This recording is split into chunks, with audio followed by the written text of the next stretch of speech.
오늘 말씀을 통해서 하나님의 아들 예수 그리스도라는 말씀으로 함께 은혜 나누겠습니다. 따라합시다. 하나님의 아들 예수 그리스도. 오늘부터 우리는 히브리서를 이제 살펴봅니다. 그래서 히브리서 말씀을 이제 들어가면서 히브리서의 서론, 히브리서의 이 개론적인 말씀을 잠깐 다루고 오늘 말씀 제목 하나님의 아들 예수 그리스도를 좀 살펴보도록 하겠습니다. 히브리서는 누가 누구에게 썼는지 밝혀지지 않는 서신서입니다. 서신서라는 말은 편지예요, 편지. 근데 편지인데 누가 누구한테 쓴지를 모르겠대요. 누가 누구한테 쓴지 모르겠다.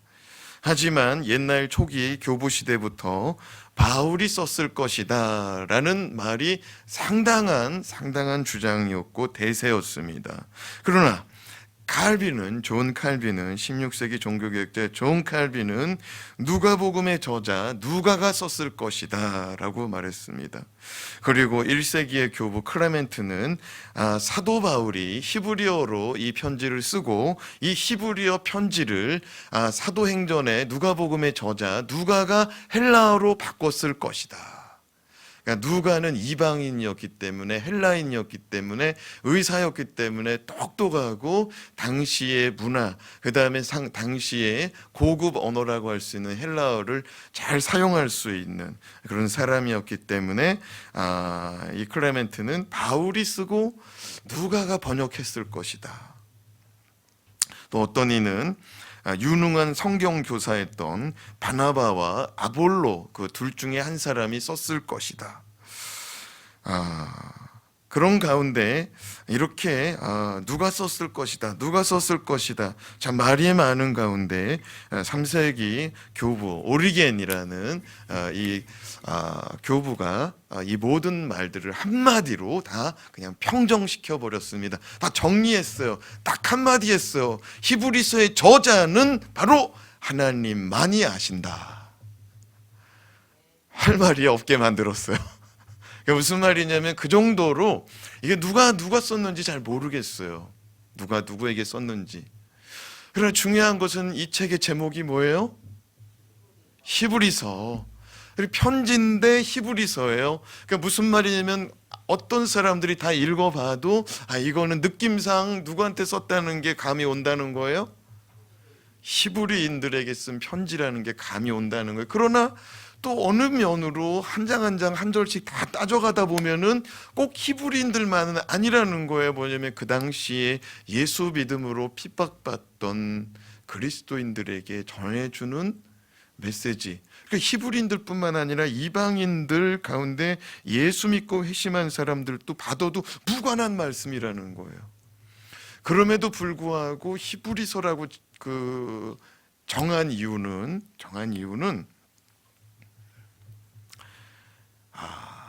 히브리인들이 더 많이 이해할 수 있는 대목들이 많다는 거예요. 오늘 말씀에도 그런 얘기가 나오거든요. 그래서 특별히 히브리인들에게 전하는 메시지 따라합시다. 하나님의 아들 예수 그리스도를 통한 말씀. 누구를 통한 말씀이라고요? 예수 그리스도를 통한 말씀이다. 그러니까 히브리인들에게 이 저자가 히브리서 저자가 말하는 게 뭐냐면 이 말씀은 하나님 말씀이니까 받아달라는 거예요. 이 편지는 하나님의 말씀이고 이 편지에 기록된 중심 주제는 예수 그리스도인데 이 예수 그리스도는 하나님의 말씀을 이루기 위한 예수이기 때문에 그 예수를 받아달라는 거예요. 아멘. 히브리서 전체의 중심 주제를 한마디로 표현한다면 따라합시다. 예수님의 제사. 그냥 앞에는 이렇게 묘사할 수 있겠죠. 예수님의 말씀, 그 다음에 예수님의 제사. 그런데 여러분 이게 신앙의 정수라고 별명이 있어요. 신앙의 정수라고. 복음의 정수, 복음의 진수는 뭘까요? 로마서예요. 이 신앙의 정수요, 신앙의 진수입니다. 자, 이제 히브리서를 조금 더 이제 살펴보기 원하는데, 히브리서는 하나님의 아들 예수 그리스도를 증거하는데, 하나님의 아들 예수 그리스도가 얼마나 탁월한지를 증명하는데, 1장에 보면은요, 천사보다 높은 분이다, 모세보다 높은 분이다, 아론보다 높은 분이다. 할렐루야. 왜냐면은 우리는 아이고 당연히 예수님이 높지, 그러지만 유대인들 히브리인들 가운데서는 모세는 대단한 지도자예요. 그리고 탁월한 정치적인 지도자가 누구냐? 이스라엘 백성들이 지금도 존경하는 지도자가 누구냐? 다윗이에요. 모세는 그거보다 더 큰 거예요. 다윗보다 더 큰 거예요.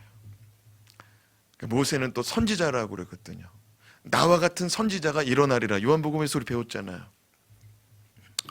그러니까 이제 히브리인들은 이 예수 그리스도, 나와 같은 선지자, 모세와 같은 선지자가 일어날 것을 기대하고 있는데, 모세보다 더 큰 이가 예수 그리스도, 그분이라는 거예요. 그리고 히브리서는 우리가 예수 그리스도를 바로 알고 바로 믿어서 천국을 턱걸이로 들어가지 말고 환난과 고통과 죽음까지도 극복하며 이기며 나가는 믿음이 되라라고 말씀하고 있는 겁니다. 이거 무슨 말이냐면은, 히브리서는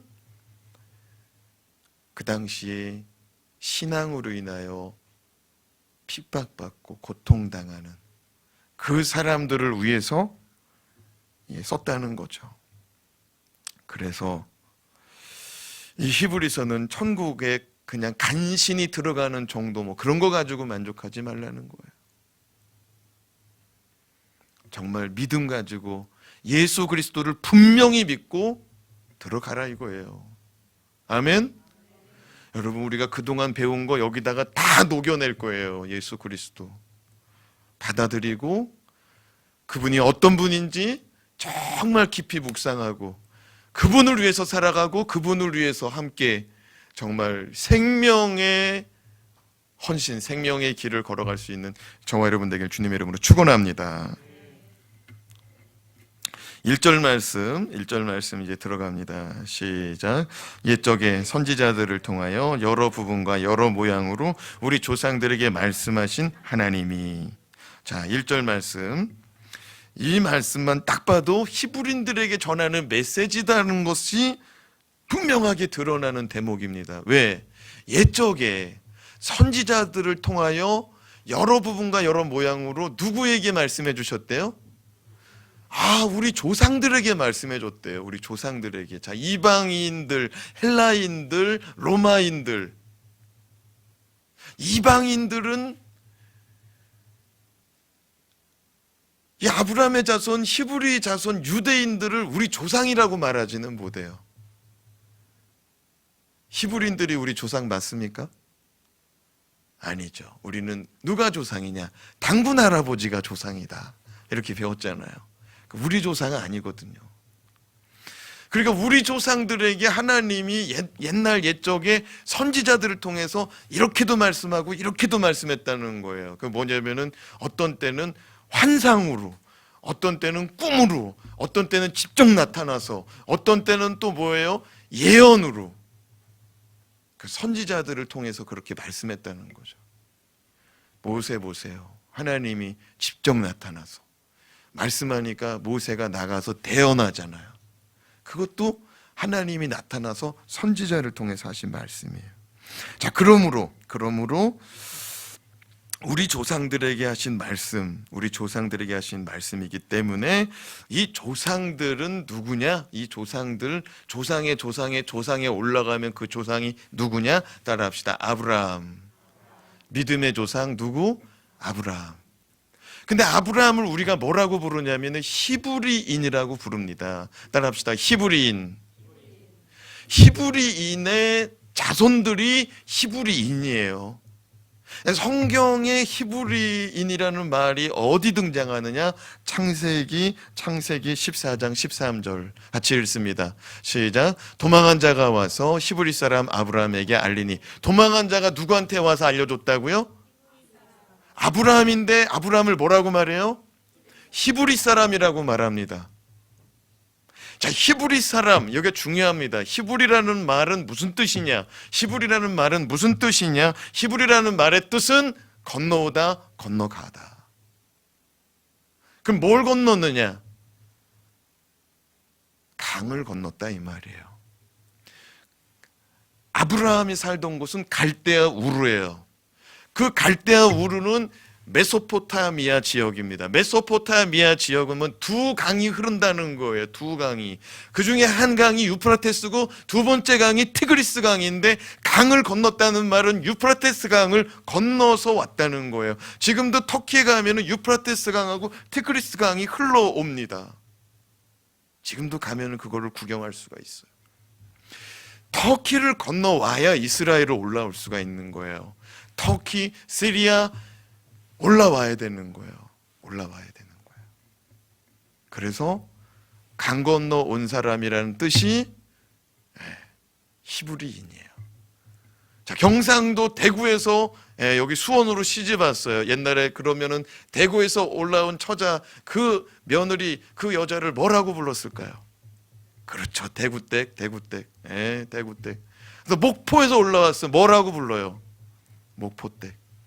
아브라함은 뭐라고 불러요 지금? 히브리인. 야, 똑똑한 거예요. 여기서 만약에 강 건너왔다, 그래도 되긴 하지만 우리가 원하는 건 뭐냐면 히브리인이에요. 히브리인. 그래서 아브라함의 자손이 히브리인이고, 그래서 히브리서가 우리 조상들에게 얘기하고 있기 때문에 히브리인들에게 보내는 편지로 보고 있다 이거예요.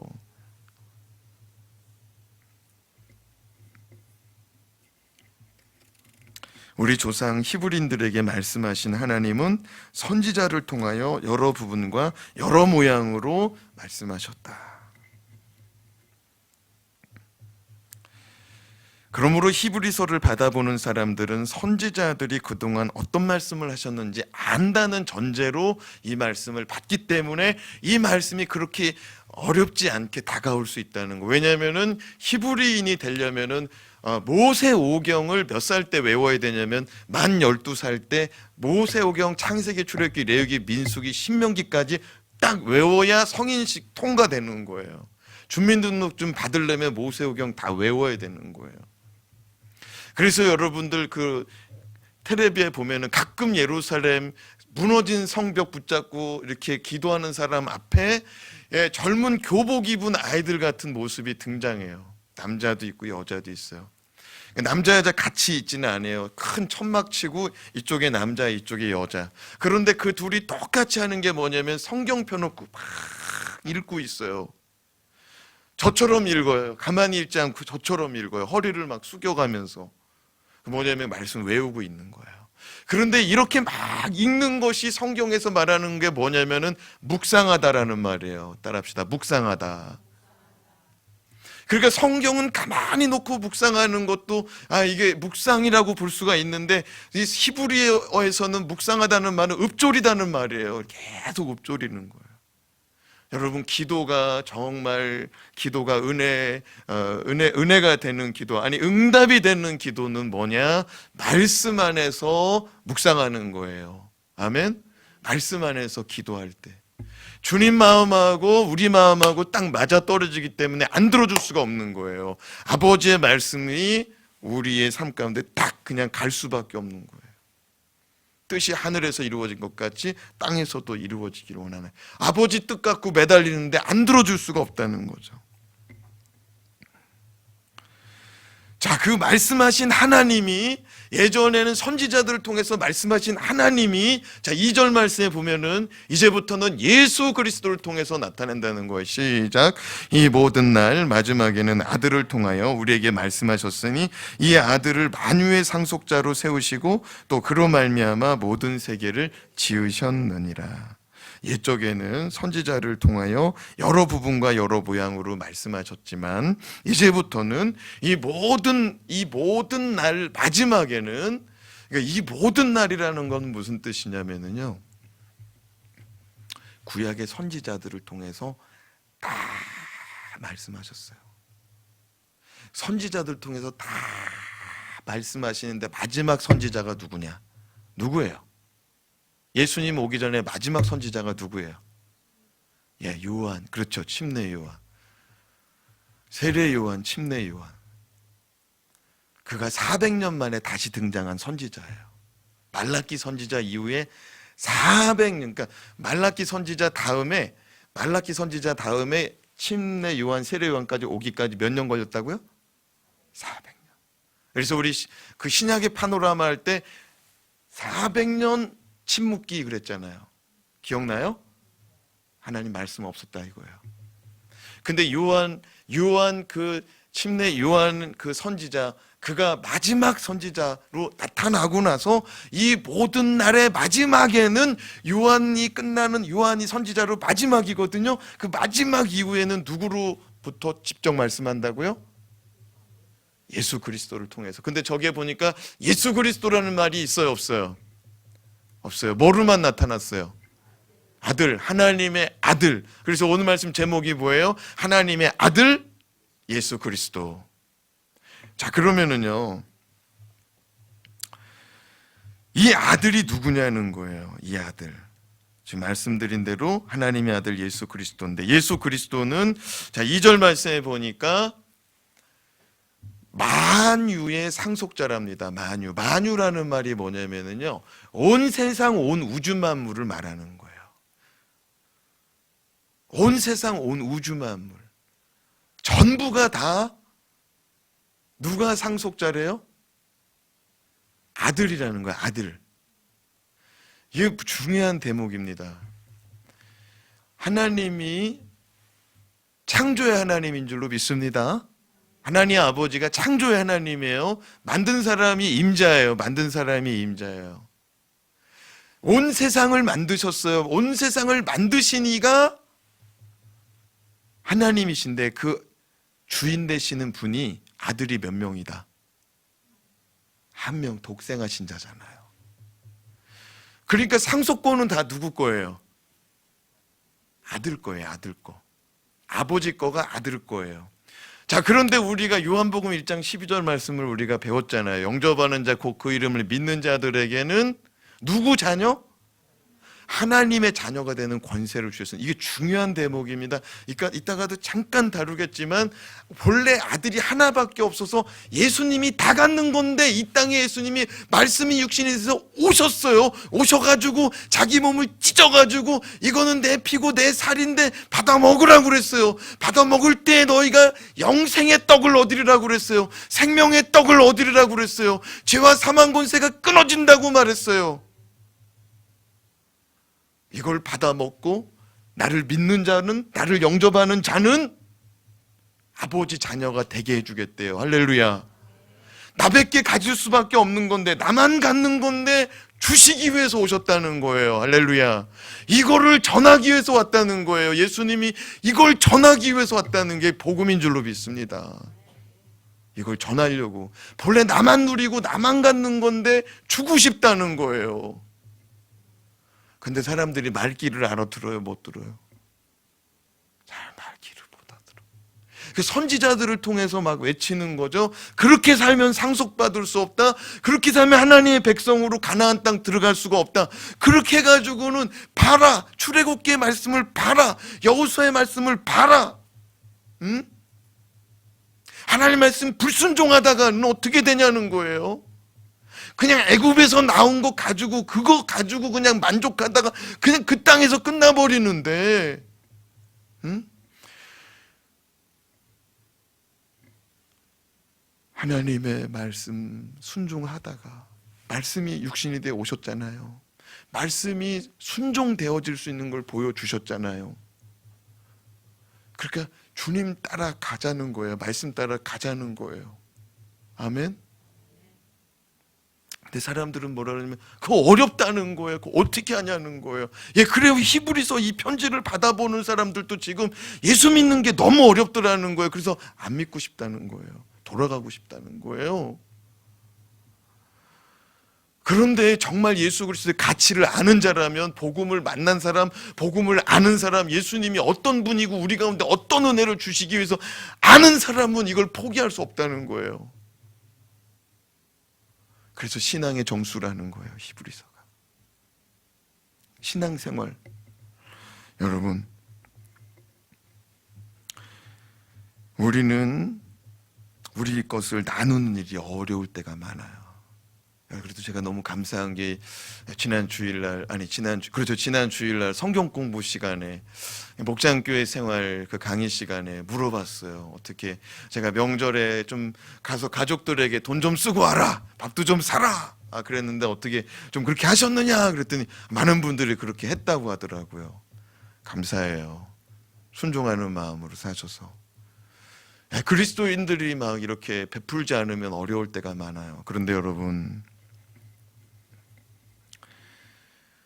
이게 너무 큰 거를 나눠버렸어 예수님이. 그죠? 적당히 뭐 100만 원, 200만 원 정도 나눈 게 아니에요. 통 크게 생각해서 우리 100만 원을 이번 명절에 뭐 큰 조카에게 줬다. 엄청난 거 아닙니까? 엄청난 거예요. 다 주고 왔다는 얼굴인데 100만 원이 크잖아요. 근데 예수님이 자기 상속받은 거, 자기 외아들이잖아요. 자기 상속받은 거를 나눠주더라고. 그것도 똑같이 나눠주더라고요. 자기랑 똑같이. 할렐루야. 더 놀라운 사실은 자기랑 같이 왕권 가지고 다스리대요. 영원히 다스리재. 할렐루야. 근데 천국 턱걸이로 들어간 사람 여기 일로 와라 할 수 있을까요? 없을까요? 자기가 못 가. 자기가 일로 와라 할 때 여러분, 좋은 파티 석상에 옷이 준비되지 않고 더러워요. 일로 가까이 오라고 합니다. 초대합니다. 여기 좋은 자리에 오라고. 못 가요. 자기 스스로가. 자, 다시 말씀으로 돌아와서요. 자, 2절 말씀에 보니까 뭐라고 그래요? 이 아들을 만유의 상속자로 세우시고 또 그로 말미암아 모든 세계를 지으셨느니라. 이거 어디서 많이 들어본 것 같지 않아요? 모든 세계를 지었다. 요한복음 1장 1절에 3절 말씀 같이 읽어요. 시작. 태초에 말씀이 계시니라. 이 말씀이 하나님과 함께 계셨으니 이 말씀은 곧 하나님이시니라. 그가 태초에 하나님과 함께 계셨고 만물이 그로 말미암아 지은 바 되었으니 지은 것이 하나도 그가 없이는 된 것이 없느니라. 따라합시다. 지은 것이 그가 없이는 된 것이 없습니다. 그가 없이 된 것은 하나도 없어요. 오늘 말씀 히브리서 말씀도 뭐라고 그래요? 그로 말미암아 모든 세계가 지어졌다는 거예요. 그가 누구예요? 하나님의 아들. 그러니까 아들은 어떻게 보면은 이 창조에 온 우주 만물에 지분권이 있어요, 없어요? 있어요. 근데 우리는 무슨 일을 했다고 이 우주 만물을 소유하고 상속받고 다스리고 통치받아요?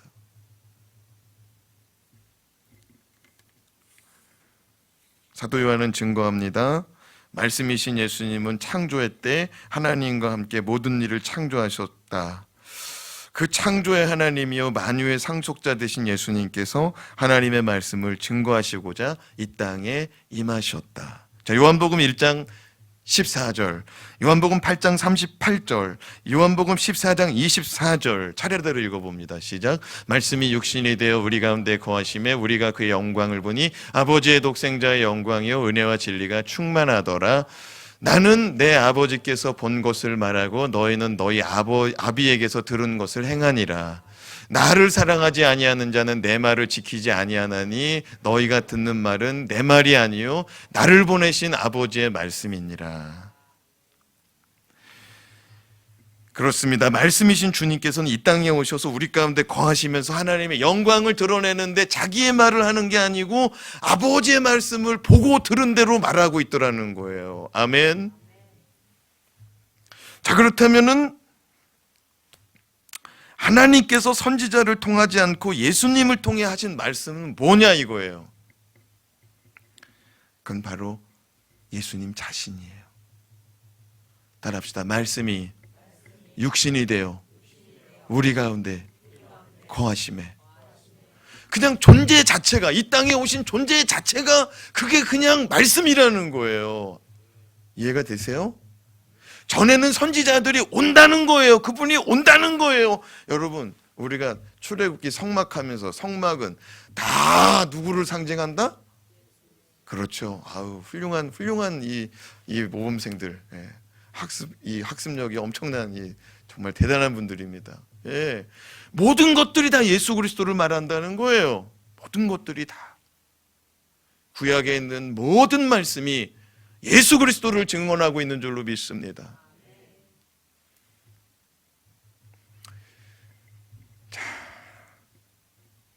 이 땅에 오신 예수님, 하나님의 말씀과 하나님의 뜻을 이루는 삶을 실현하셨어요.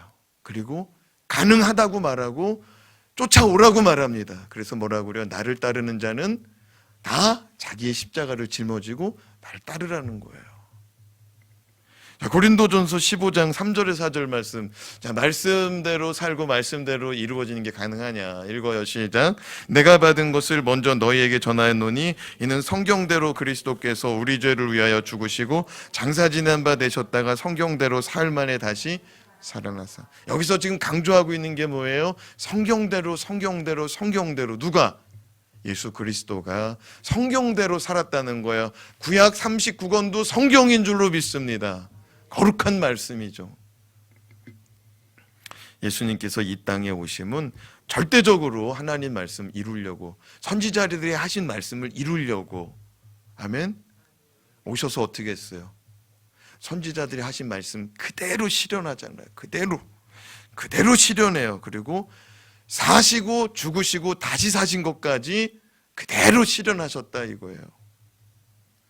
또한 주님은 말씀이 육신이 되어 이 땅에서 오심을 이렇게 표현했어요. 하늘에서 내려온 생명의 떡이라. 따라합시다. 말씀이 육신이 되어 하늘에서 내려온 생명의 떡. 그러니까 말씀이 육신이 되어 오셨다는 표현을 예수님이 이렇게도 했다는 거예요. 하늘에서 내려온 떡이다. 내가 말씀이 육신이 되어 이 땅에 왔는데 나를 또 표현할 때 뭐라고 그러냐면은 생명의 떡이라는 거예요. 하늘에서 내려온 생명의 떡이라는 거예요. 요한복음 6장 51절 시작. 나는 하늘에서 내려온 살아있는 떡이니 사람이 이 떡을 먹으면 영생하리라. 내가 줄 떡은 곧 세상의 생명을 위한 내 살이니라 하시니라. 여러분, 말씀과 떡은 같은 거예요. 왜? 말씀이 육신이 되셨고 이 육신이 뭐래요? 하늘에서 내려온 떡이니까. 여러분, 말씀이 육신이 되어 오셨는데 이게 생명을 일어나게 하는 떡이래요. 우리 창세기 14장에 멜기세덱 대신 대제사장 예수 그리스도의 반차 멜기세덱이 떡과 포도주 들고 오잖아요. 밤새도록 정신없이 싸우다가 돌아온 지쳐있는 자들에게 자기 떡을 주잖아요. 말씀을 받아들이고요, 말씀을 품으면 영혼이 살아나는 줄로 믿습니다. 영혼이 살아나요. 이게 생명이에요. 세상에서는 이게 안 돼요. 세상에 잠깐 소고기 먹으면 잠깐 기분 좋아요. 많이 먹으면 콜레스테롤 때문에 죽어요. 그러나 생명의 떡은 생명이 일어나는 줄로 믿습니다. 이 예수님이 말씀이 육신이 되어 이 땅에 오셔서 생명의 떡을 찢어주기 위해서 십자가에 달려서 자기 몸을 찢었으니 우리의 허물과 죄를 짊어지기 위한 사건이라는 거죠. 그런데 이분이 어떻게 이 땅에 오셨는지를 알라 이거예요.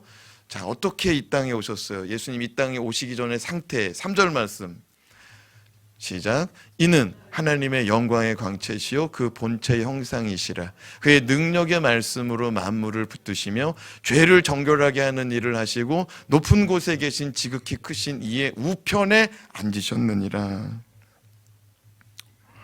예수님께서 하나님의 영광의 광채다라고 말씀하고 있습니다. 따라합시다. 영광의 광채. 누구 영광? 하나님의 영광. 영광의 강체라는 말은 가장 빛나는 부분이라는 거예요. 가장 빛나는 부분. 하나님의 가장 빛나는 부분이 뭐다? 아들이라는 거예요. 따라합시다. 예수님은 하나님의 가장 빛나는 부분입니다. 이는 마치 아버지가 어디 가서 자기 자녀를 자랑할 때 내 아들이야, 내 딸이야 이런 얘기 들어본 사람 있어요? 예, 미안해요. 별로 자랑스럽지 않은 분들이었던 것 같아. 이건 이런 말이에요. 하나님이 어디를 가든지 누구를 내놓고 싶다는 거예요. 예수 그리스도. 그래서 여러분, 성경은 창세기부터 계시록까지 다 누구를 증언한다? 예수 그리스도. 아들 자랑하는 책이에요. 그래서 이것을 우리가 뭐라고 말하냐면 구속사적인 관점이다. 예수 그리스도가 구속하기 위해서 창세기 아담과 하와의 죄 때부터 마지막 계시록에 마지막 날 심판 때 건져내시기 위한 예수 그리스도의 구속. 할렐루야. 이렇게 자랑스러운 분이었다는 거예요. 그리고 요한복음에 뭐라고 그랬어요? 아버지의 품에 있던 자래잖아요.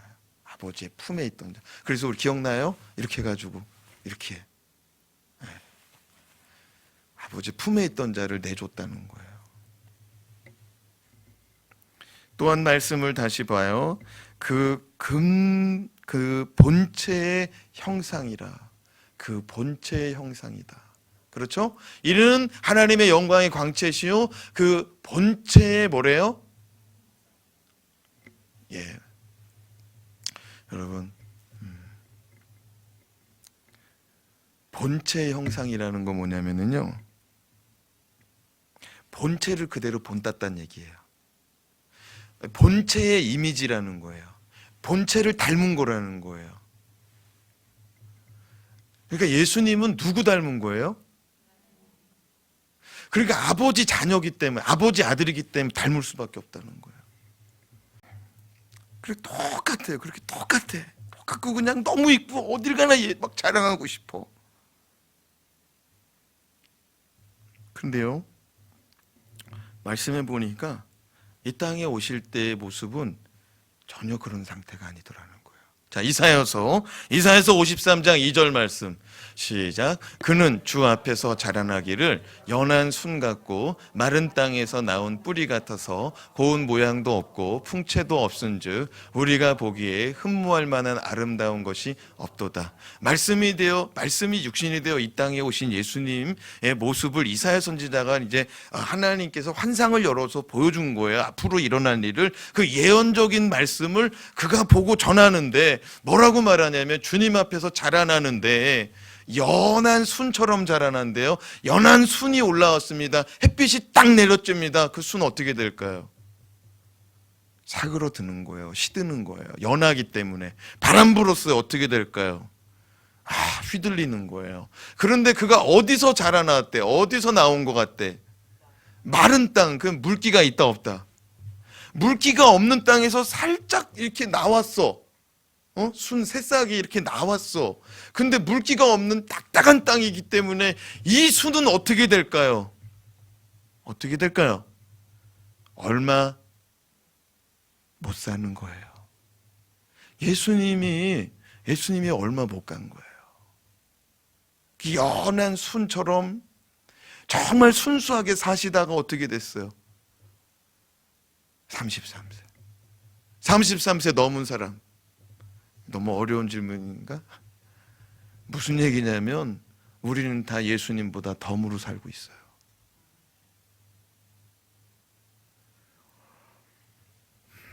내가 또 말씀해 보니까 어때요? 그렇게 마른 땅에서 나온 뿌리, 마른 땅에서 뿌리가 올라왔다. 그 뿌리는 어떻게 돼요? 그냥 놔둬도 말라 죽는 거죠. 그런데 그 모양을 보니까 고운 모양이 있어 없어요? 예. 제가 이제 시간이 지나서 또 저희 아내도 이제 요즘에 같이 고백하는 게 뭐냐, 예, 또 이런 얘기를 하는 거예요. 사람은 다 매력이 있다는 거예요. 그런데 여러분, 가만히 보니까 다 예쁜 거야. 김명순 집사님도 가만히 보니까 너무 예쁜 거야. 가만히 보니까. 그리고 나이가 들면서도 그렇게 예쁨을 유지하는 거 대단한 능력이라는 게 또 깨달아지더라고요. 제가 배가 나오고 얼굴이 이만해지면서 제가 깨달은 거예요. 야, 관리하는 분은 대단한 거구나. 근데 관리를 안 해도 그냥 이쁘더라는 거죠. 가만히 보니까 다 이쁘더라는 거예요. 근데 우리 주님은 그런 게 없더라는 거예요. 그리고 생각해 봐요. 30에서 33세 되면은요, 제일 이뻐. 제 딸내미가 그럽니다. 아빠는 목사 안수 받을 때 제일 예쁘대. 제일 잘생겼던 것 같대. 목사 안수 받을 때. 33이었나? 32? 하여튼 32인가 33. 그때가 제일 멋졌던 것 같대. 제일. 지금은 아니냐 그랬더니 지금은 어렵대. 그런데 거꾸로 해봐요. 예수님 33세, 30에서 30. 너무 멋있어야 되잖아요. 근데 왜 안 멋있게 비춰졌을까요? 옷 벗고 십자가를 졌으니 그걸 누가 쳐다볼 수 있었겠어요? 한참 때 인정받고 이렇게 사랑받을 나이에 사람들한테 돌멩이질 당하고 채찍으로도 맞고. 여러분, 사형 중에 제일로 정말로 극악한 죄, 더러운 죄 지은 사람들이 죽는 사형 도구가 십자가였어요. 그러니까 오죽했으면 저기서 죽냐. 예수님이 그런 거죠. 그러니까 아무도 그를 존귀하게 여길 수 없는. 자, 말씀을 다시 보면은요, 3절 말씀을 다시 보면 영광의 광채였어요. 저 하늘나라에 계실 때. 그렇죠? 하나님하고 똑같이 생긴 분이에요. 근데 이 땅에 와서는 곧 죽을 것 같은 사람처럼 맨날 자기 죽는다고 얘기하니까. 그런데 그가 죽으셨다는 거죠. 사랑하는 여러분, 주님은 우리 가운데 말씀을 들고 오셨어요. 아버지 하나님의 말씀. 제발 지옥 가지 말라는 거예요. 아멘. 그게 복음이에요. 너희들 지옥 가지 말라고 내가 왔다는 거예요. 제발 좀 믿으라는 거예요. 이 절규하는 예수님의 음성이 안 들리냐는 거예요. 내가 목숨까지 내어놓고 내 몸을 찢어가면서. 여러분, 그냥 총으로 빵 쏘고 그냥 폭탄이 그냥 어마어마한 폭탄이 원자폭탄 같은 게 내 앞에 툭 떨어져도 빵 죽으면은 흔적도 안 남고 그냥 한 번에 가잖아요. 근데 주님이 어떻게 죽었어요? 십자가 달려서 몇 시간씩 거기서 달리기 전부터 전날 밤부터 계속 끌려다니고.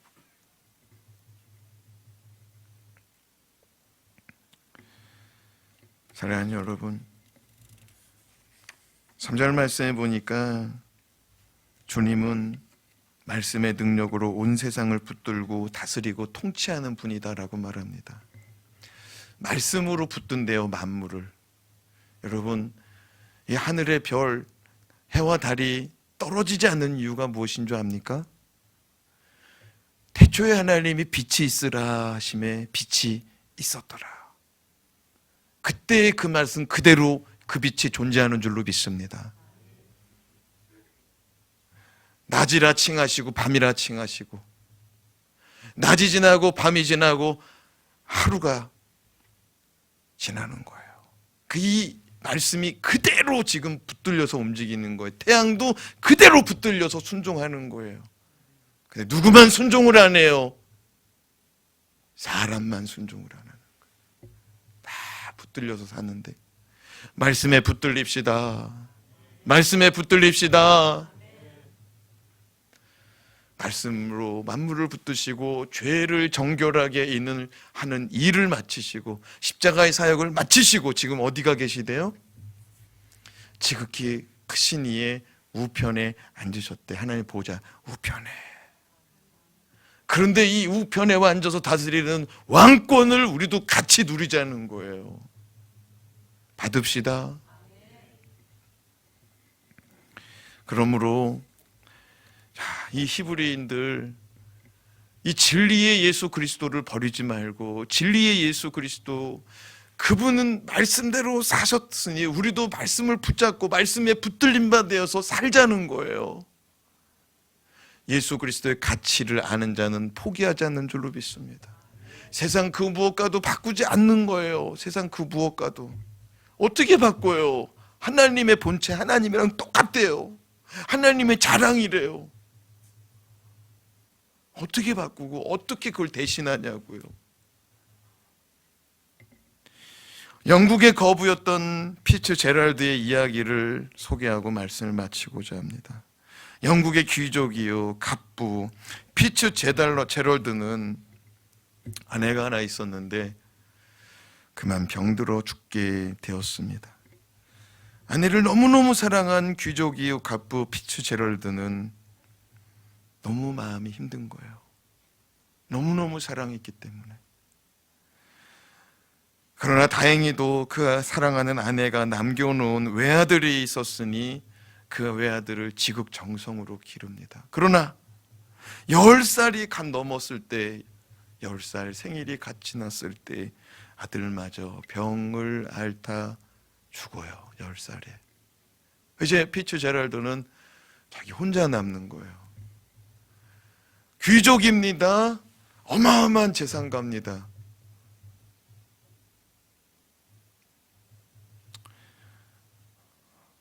이 사람이 재혼하지 않더라고요. 남은 여생을 유명한 미술 작품들을 하나씩 모아요. 그 재산을 가지고 그 재산을 그냥 그렇게 하나씩 사드리는 거예요. 그냥 그걸 낙으로 삼고 사는 거예요. 그런데 이 사람 끝까지 재혼을 안 해가지고요, 늙어 죽습니다. 변호사를 불러가지고 유언장을 하나 써놓고 죽는데요, 자기 재산은 다 경매에 붙이라는 거예요. 뭐로 붙이라고요? 그 경매는 경매 찍은 사람들이 가져가는 거죠. 사람들이 와가지고 이 사람이 워낙 유명한 이런 미술 작품을 많이 이렇게 샀다는 걸 알기 때문에 가가지고 어떻게 해서라도 저렴하게 좀 구해보려고 수많은 사람들이 몰려들었습니다. 그런데 단 하나의 작품은 아무도 그거 찍지를 않는 거예요. 그 그림이 뭐냐면은, 그 유언장이 뭐냐면 다 팔릴 때까지 하라고 그랬거든요. 근데 그림 하나는 절대 안 팔리는 거예요. 그 그림이 뭐냐면은 어느 무명 작가가 그린 그림인데 자기 아들 생전의 그림인 거예요. 그러니까 누가 죽은 아들, 그리고 자기 아들도 아니고 남의 죽은 아들, 그걸 누가 가져가고 싶겠어요?